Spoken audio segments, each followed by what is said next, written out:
Kamu tahu nggak sih, membangun teks laporan tuh kita juga bisa secara bersama-sama. Iya kak, aku tahunya secara mandiri doang. Bisa tahu kita tuh dengan cara merekonstruksi ulang teks laporan dan juga menyusun teks laporan baru. Nah, di rekonstruksi teks laporan tuh pertama kita tentukan dulu secara bersama-sama teks laporan apa yang mau kita rekonstruksi. Setelah itu kita baca bersama-sama teks laporan itu dengan teliti dan pahamilah arti kata-kata di dalam laporan itu.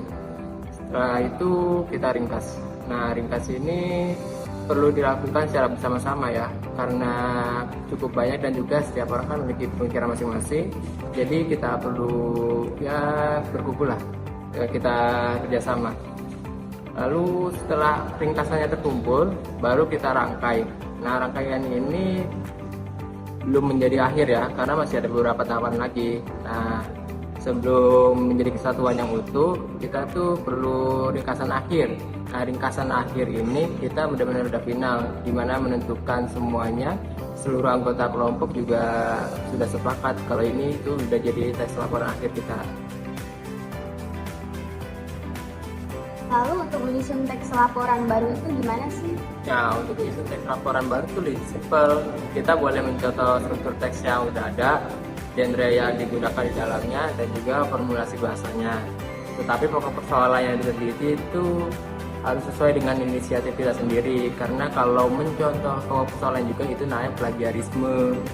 Oh gitu ya, setauku membangun teks laporan itu secara mandiri saja, yaitu dengan membuat rangkuman. Tahapan dalam membuat rangkuman itu ada yang pertama menandai kata-kata sulit, yang kedua menggarisbawahi hal-hal yang penting, yang ketiga menentukan pikiran utamanya, dan yang keempat menyusun dalam bentuk rangkuman. Selanjutnya, dalam membuat rangkuman itu ada hal pokok yang perlu diperhatikan, yaitu mampu membaca dengan baik, mampu memahami secara utuh, mampu menemukan ide-ide pokok ataupun kalimat topik, mampu menyusun kembali ide-ide maupun kalimat topik tersebut menjadi kalimat yang utuh.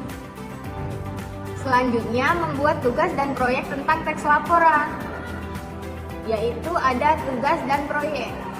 Berikut contoh tugas dalam teks laporan itu adalah carilah beberapa teks yang dimuat di buku, jurnal penelitian, majalah, surat kabar, atau media lain. Selanjutnya ada proyek. Yang dimaksud proyek di sini itu adalah pekerjaan yang kita rancang sendiri. Nah, jadi sekarang kamu sudah tahu kan, membangun teks laporan tuh bisa secara bersama-sama dan juga mandiri. Iya, terima kasih Kak.